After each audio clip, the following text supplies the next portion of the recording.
The president's on the line just for kicks and giggles. I'm going to let Leo Terrell, a lifelong Democrat. I want you to tell the president in 30 seconds why you're voting for him. For the first time ever, right? For Republican ever. Yes, President Trump, I want you to listen to me. Give me a call later on. First time ever in my entire life as a Republican, I'm voting for you. Now, maintain what you're doing in these Democratic cities, and I'll go on those other networks and battle those guys for you. You're going to win in November. I guarantee it. I'm out there with you 24/7. Very much, and you've come a long way, Leo. I have to tell you, I've been watching you, and I've always respected you, even on the other side. I'm here. I'm here now. But I'm here great, right Leo. now. I'm here. I appreciate it. I do. Thank you. And I will do that. Thank you. Thanks, Leo. All right, really Leo. great. Geraldo, thank you.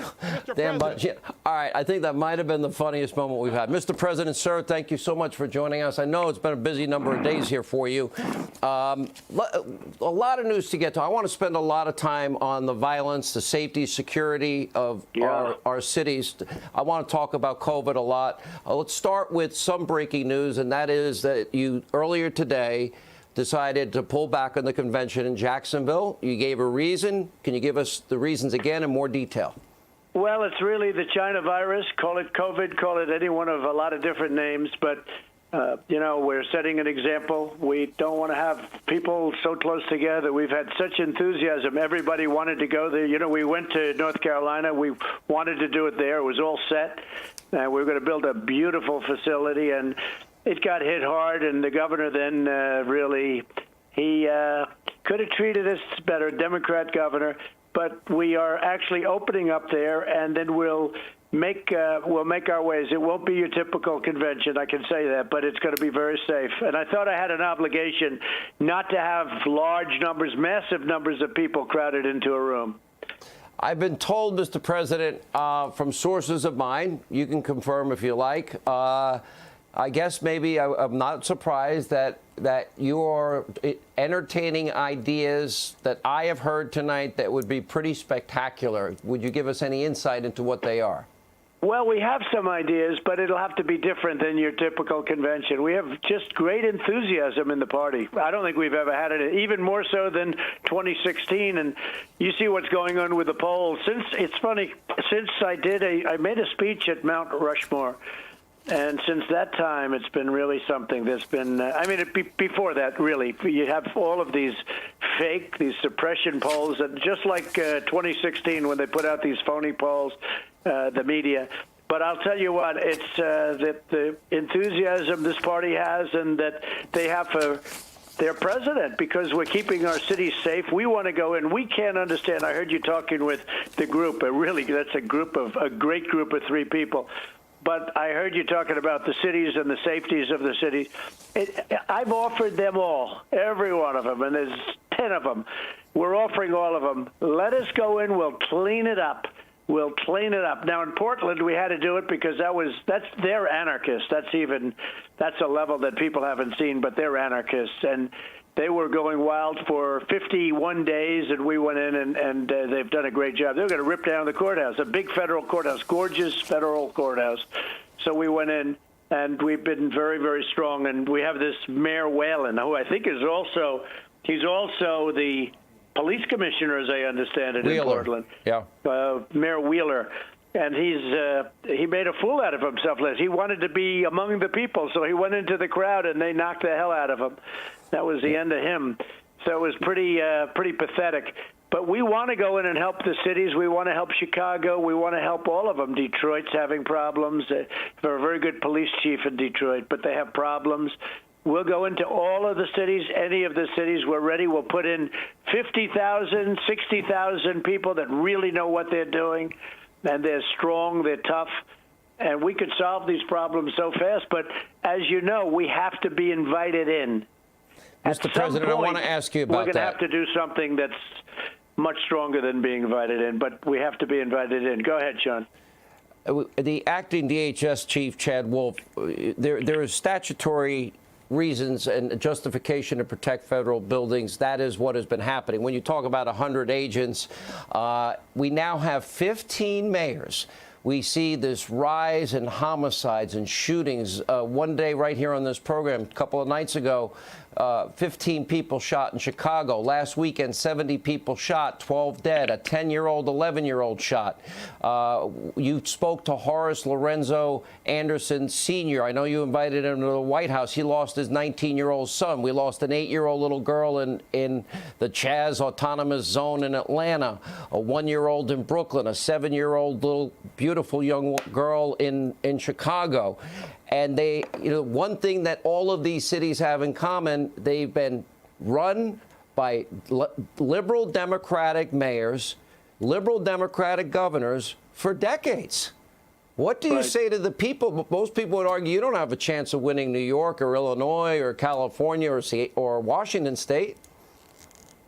Well, you're right. They're run by very liberal people. You could say radical left in some cases just liberal Democrats, and they're not taking care of their police. They're not respecting the police. The police do an incredible job. It's a very tough job. It's a very dangerous job. And these mayors, and by the way, governors and senators and congressmen, Democrat congressmen, they want to pass stuff to make the police less. They want to take all of their power away. And, you'll have a bad situation where you'll have a bad cop, a very bad cop, and they have no idea the problem they cause. But you have 99% great people that work hard and get paid not nearly enough, and the job they do is incredible. And these people are just taking all of their respect. They're taking their guts out, and it's a shame. It's a shame. And, the police, they could do the job. In Seattle, they knew that we were coming in, and they went in just before we got there, so we were all set to move. But if we weren't going to go in, if they thought that we weren't coming in, it would still be bad. But those police can do the job, but the mayor and everybody tells them not to do it. The governor, they say not to do it. And it's a philosophy. And let me tell you, if Joe Biden never got in, the whole country would be like that. We have a lot of great cities. We have a lot of very safe cities, great places, great states that don't have any problems. And they look at the things that they see in Chicago, and they look at what they're witnessing in Portland and all of these different places, and they can't believe what's going on. But we have, we have great places, but we have some instances that nobody's ever seen. I spoke with the mayor of Chicago, Mayor Lightfoot, and had a great talk, but within minutes after that talk, you just reported it tonight, a couple of more people were shot. Young, very young children were shot. Sad. So sad. And it's a shame. It's a shame. And we could solve it. If they invited us in, we'd go in with 50,000, 75,000 people. We would be able to solve it like you wouldn't believe, and quick.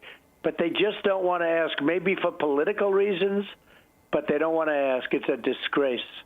Let me ask you, Mr. President, I know a lot has been made over Joe Biden and his comments that he made. I know he's now backed off it, and he says, well, I said it before the other way.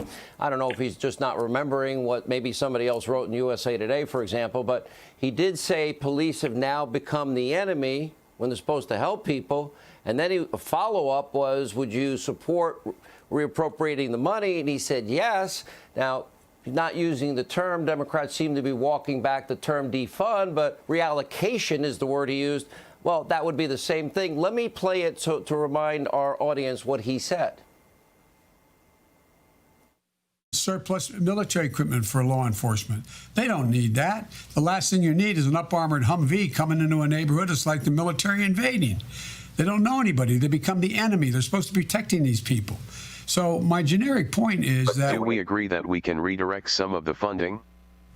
Yes, absolutely. And one of the things that we also need to be doing is fundamentally changing the way, and I've been pushing it for years, changing the way we deal with our prison system. Mr. President, I could remind people, you're the one that did criminal justice reform. Biden as vice president, Barack, they did not. You did police reform. They did not. You also set record after record low unemployment. They added 13 million more Americans to food stamps, 8 million more in poverty, and the lowest labor participation rate since the 70s. You set record low after record low for every demographic group. Then we got opportunity zones, your biggest commitment in terms of money and length of time to historically black colleges. They didn't do any of those things. your answer to what Joe Biden now he's adopting the position of the police are the enemy. He's never said a good word. Bolshevik Bernie's economic agenda, AOC's new Green Deal agenda. He's pledging trillions of taxpayer dollars. And add to that, let's see, Beto O'Rourke and Pelosi, Schumer, and Biden 125 years in the swamp. Your reaction to his team? Well, it's all true, but one of the things you mentioned and he mentioned was the surplus military equipment. And when I came in, as soon as I came in, I distributed to all of the police departments all over the nation. We had hundreds of millions of dollars of sometimes new, but it was never going to be used. It was sitting in warehouses all over the U.S., and I delivered it all to police, free of charge, all to police. It was just growing dust. It was just sitting there, just, I guess, paying rent or whatever they were doing in all these massive warehouses, and I got it all out to the police. And they were so thankful. And, you know, a lot of it was protective equipment, and they didn't want to do it because they thought the police looked too strong, that it was sending a wrong signal to the police. But it was really protecting the police, and there was offensive capability, but there was a lot of protective capability. And it was really amazing to me that they wouldn't deliver it. They wouldn't do it. And I've gotten notes. I've gotten so many notes from the heads of the police departments and even from the cops, just the guys on the beat, thanking me for all of the equipment that we sent out. And we were never going to use it. It was growing old and growing dusty. So it's a whole different way of thinking. But and you know, when you talk about the Bernie Sanders thing, I think what Joe Biden, and I don't think it was him. I think it was radical left people that are totally controlling him like a puppet. I don't think it's him. I don't think he knows even what we're talking about. But when we talk about Biden, he's got a manifesto that he agreed to. I call it a manifesto with Bernie Sanders for open borders and things that you wouldn't even believe. I mean, these are left-wing at a level that I don't think Bernie ever talked about to the same extent. You'd think there's a negotiation that Bernie would be brought to the right a little bit. I think Bernie went further left, and Biden agreed to all of this stuff. Let me ask you, sir, I've been in talk radio for 33 years, believe it or not, since I began that journey. I've been blessed to work here at Fox. I'm now in my 25th year here. Politics is a passion of mine. Usually you have candidates. You're probably an exception. What you say, what you said in 2016 is what you did. In many ways, people haven't figured out you're very predictable in the sense that if you say it, you mean it, in my view.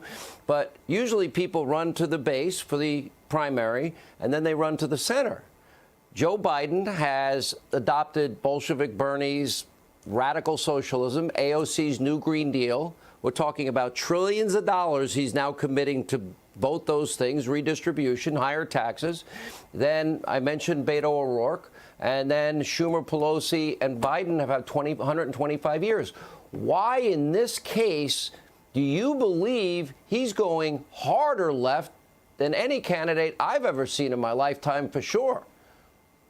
Because I think he's afraid of the people on his left. I think that these are very radicalized people. I mean, he's gone so far. He's given Bernie everything. Bernie can't even believe it. I heard Bernie's going around saying, I can't believe what we got. And this was a negotiation that was done very quickly.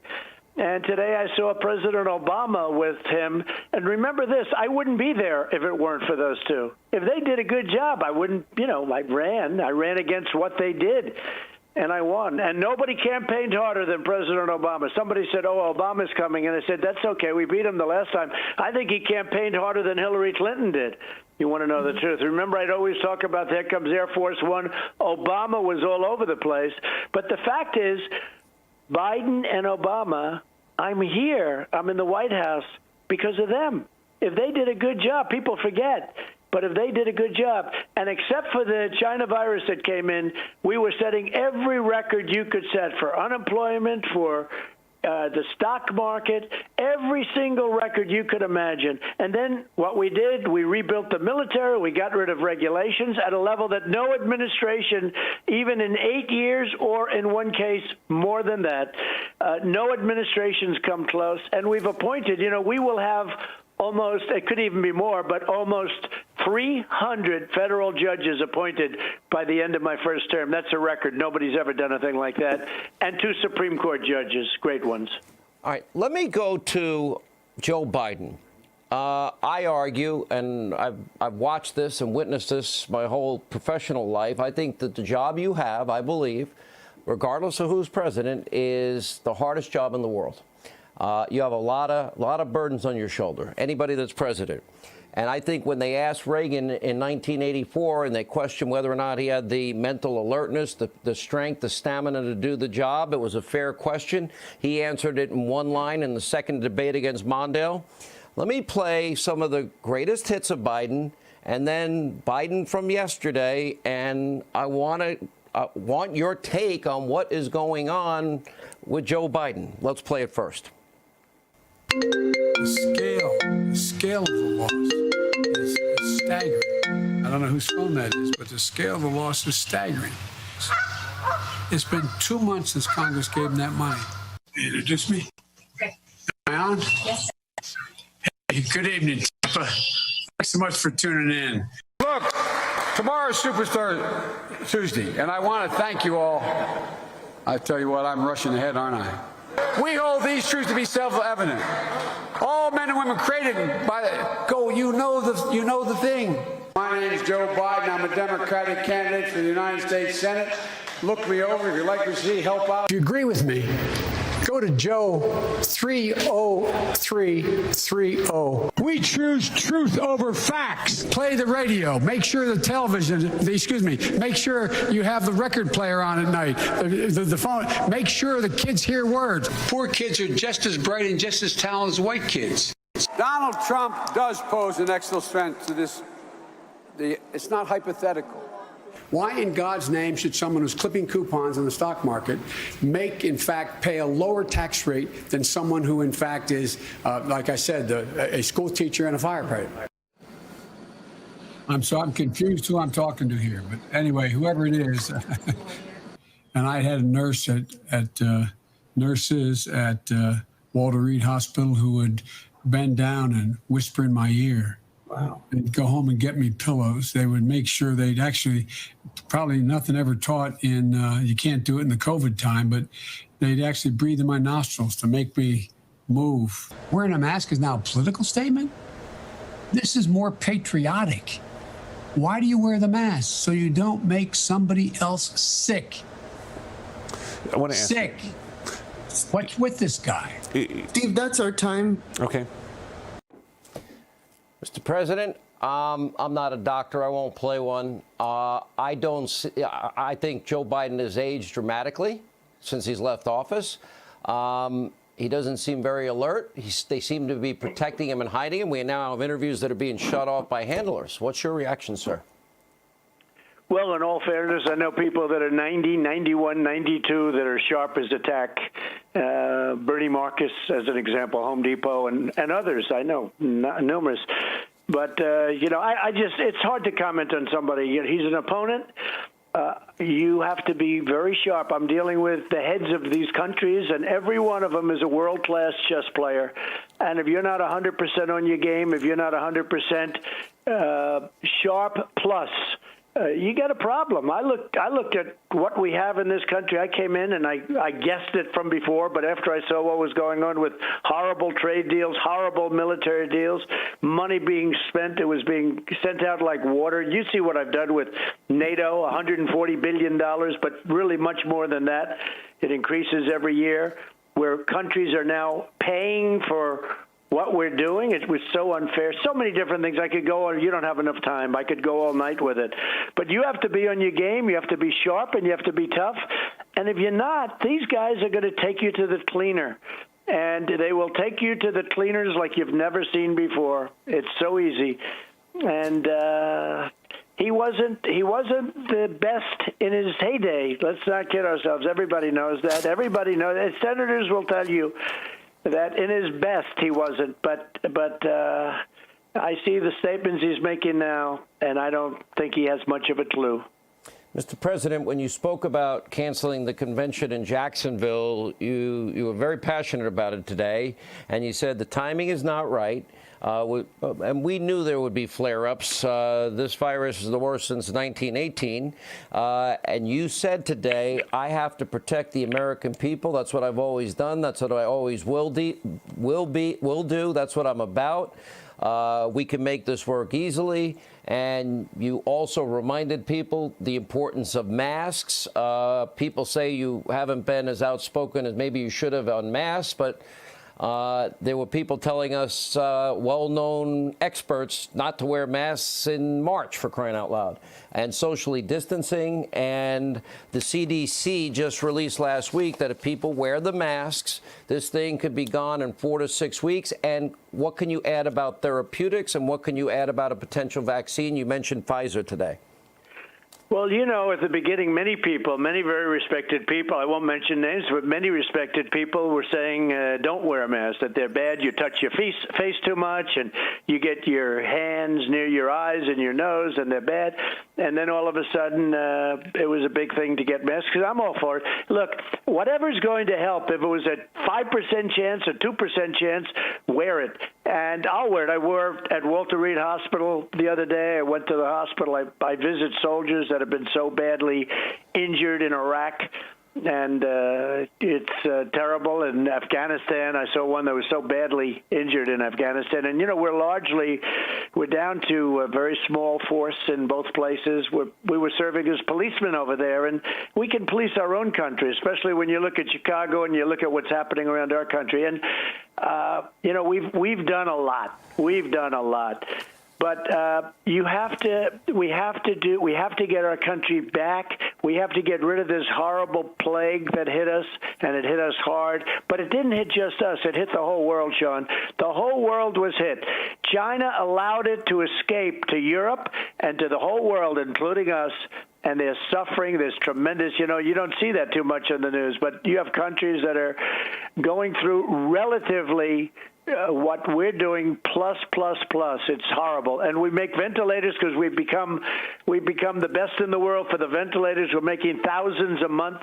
We're sending supplies all over, and we're in great shape from the standpoint, but we have this thing that's very, very contagious. Nobody's ever seen anything like it. Very, very highly contagious. But if you take a look at a map, we have large sections of the country that are in great shape.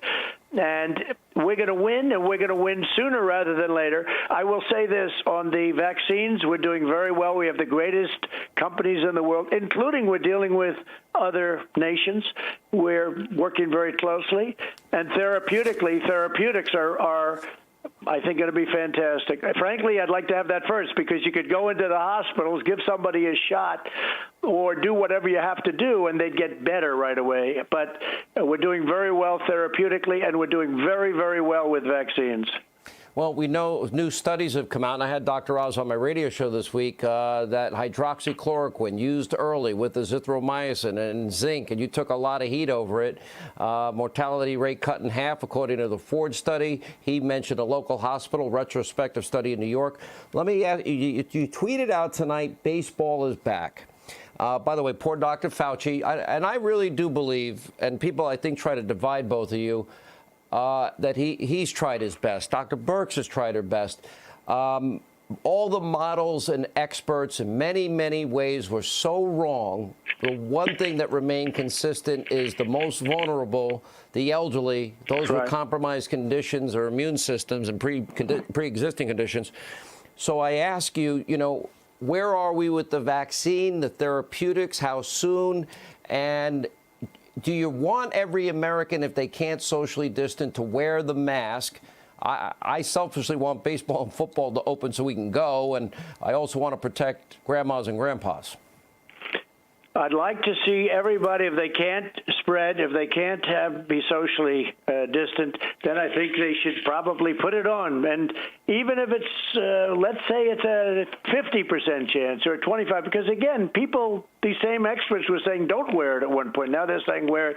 So let's go with them. What difference does it make? We got to get rid of this thing. So let's say they're right, and let's say there's a 50% chance or a 25% chance. We're not going to lose with it. You're not going to lose with it, so do it. But again, as I said, I really think you're going to have some answers very, very soon on therapeutics and also on vaccines. These companies, I'm dealing with them directly. I'm getting reports directly. They're very far advanced. They've already started testing.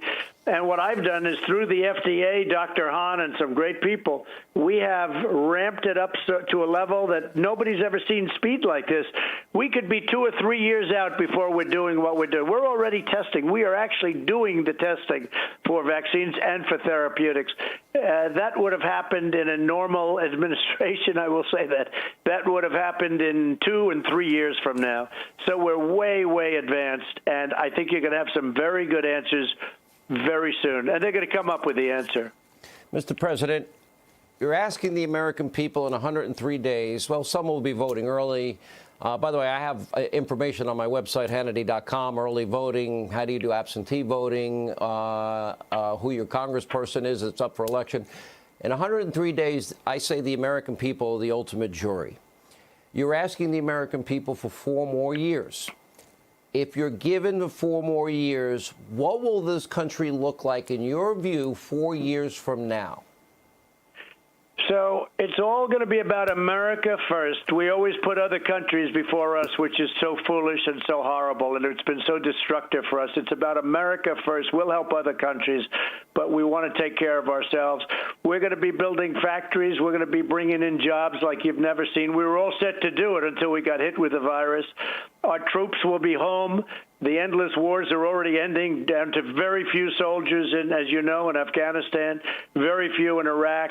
Syria is largely out, except we kept the oil. We have oil there that we kept. I didn't want to leave the oil. We kept it. We took it over. We're going to be about jobs like you haven't seen. We're going to be respected, and we are now by other countries. They're respecting us more than they have in many, many decades, I will tell you that. We're going to have a wall that's complete. We're up to 257 miles on the new wall. And by the way, if we didn't have that wall in right now, you would have numbers in Texas and in California and New Mexico like you wouldn't believe. But we built 257 miles of, it's 450, but we're going to do about 537 miles altogether. That'll give a complete, beautiful wall at our southern border that's really helped. And the other thing is, we're going to start making our product, and I've been pushing this from before this happened. We're going to make things here. We're going to make them here. Right now, China and many other countries are doing what we're supposed to be doing. They became globalists. These great geniuses became globalists, and they really hurt our country. We're going to start making it here. I was with Elon Musk. I said, Elon, build a factory in Texas. He just announced today they're building one of the biggest plants in the world, auto plants for Tesla, and it's going to be in Texas. And, you know, it's great. He called me up just a little while ago to say I got it done. So that meaning he got it done, but I was pushing that job very hard from Elon because we work with him and we do a lot for him. And I said it's time, and he was great. He's doing a good job. But the other thing we've done is Space Force. You know, we put it as the first time in 76 years we have a new force. We have so important the Army, Navy, Air Force, Marines, Coast Guard, and now we have the Air Force. It's so great. And it's so important. It's going to end up being one of my, at first, I didn't even talk about that in the campaign. This was after I got in office. I realized we need it because China and Russia were going to dominate space, and we can't let that. And now we're going to be dominating space. They're not too happy about what we did with Air Force, but we have it. And with Space Force. So we have now Space Force, so important, and so many other things, Sean. Regulation cuts, tax cuts, biggest tax cuts in history, biggest regulation cuts in history, and we're going to continue that forward. There are still many things we can do, but the bottom line is we're putting America first, and we're making America better than it's ever been. You will see that. We're going to have a great year next year. We're going to have a great third quarter. And the nice thing about the third quarter is the results are going to come out before the election. You know, I've been saying to my audience on radio and TV that this is the biggest choice election in our lifetime. It's literally, you know, taxes higher or lower, deregulation, more regulation, law and order, lawlessness, amnesty or border security, judges, energy, trade, foreign policy. It seems like you're running against the team, and the team is Joe Bernie, Bolshevik Bernie, I call him, Bernie Sanders, the socialist, AOC, Green New Deal, Beto, Schumer, Pelosi, so I think it is. I want to go back to baseball. You announced today you're going to throw out the first pitch at Yankee Stadium on August 15th. Dr. Fauci did not do too well tonight with the Nationals. Have you ever thrown out a first pitch before? Are you nervous about throwing out the first pitch? Derek Jeter once famously said, I guess, to George Bush after 9/11, if you bounce it, you're going to get booed. Yeah, no, I have thrown out first pitches. I've agreed to do it for the Yankees I think they're playing the Boston Red Sox. That's a great rivalry, and I will do it. It's great that baseball's back and other sports are back. I hope everyone's standing. I hope they're not going to be kneeling when the flag is raised. I don't like to see that. That would hurt a lot of people in our country. They don't want to see that with the NFL or baseball or basketball or anything else. There are plenty of places you can protest. You don't have to protest on the raising of our flag. So there's a lot of great things happening for our country. One other thing I want to say is we've made incredible trade deals, and we're going to continue that along because we got taken to the cleaners by every country, ally or non-ally. We were taken to the cleaners, and we'll keep that going. Mr. President, Mark Meadows, your chief of staff, recently indicated that indictments could be imminent in the Durham probe. We had big breaking news tonight. I don't know if you saw the opening of the show. A document declassified by your Director of National Intelligence, John Ratcliffe, revealing the FBI agent who gave you that defensive briefing in August of 2016 used it as a cover to monitor you and Michael Flynn as it relates to Russia. Do you remember it? It also, I believe, puts Jim Comey in a position of being proven to have lied, just like when he said to you at Trump Tower, the dossier is salacious but unverified, but he swore that it was accurate and true when he signed the FISA application to spy on you and your campaign and take away Carter Page's rights. What is your reaction to this news and your thoughts on where this probe with John Durham's going? Well, it's just more and more things that you see, and that's only what you see. It is really bad.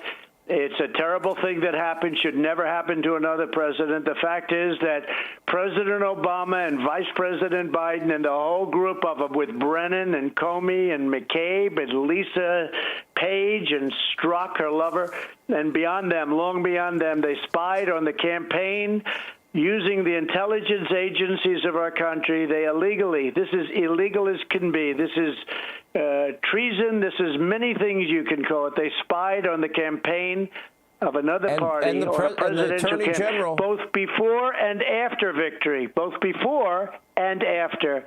Never been done before.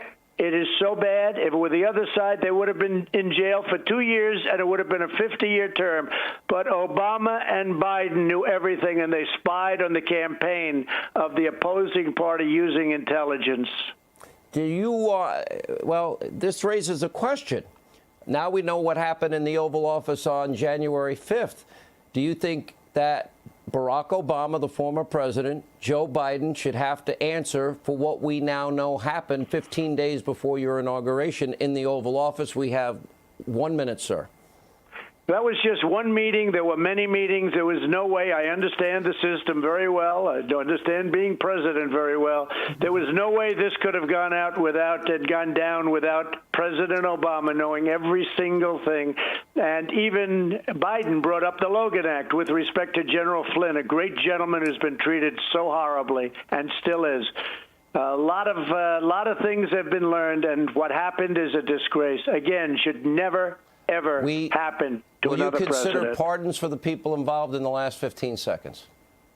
I've looked at a lot of different people. They've been treated extremely unfairly, and I think I probably would, yes. Mr. President, thank you for your time. In 103 days, the American people will make the ultimate decision. Sir, we appreciate you always taking time for this audience. Thank you. Thank you very much, John. Thank you.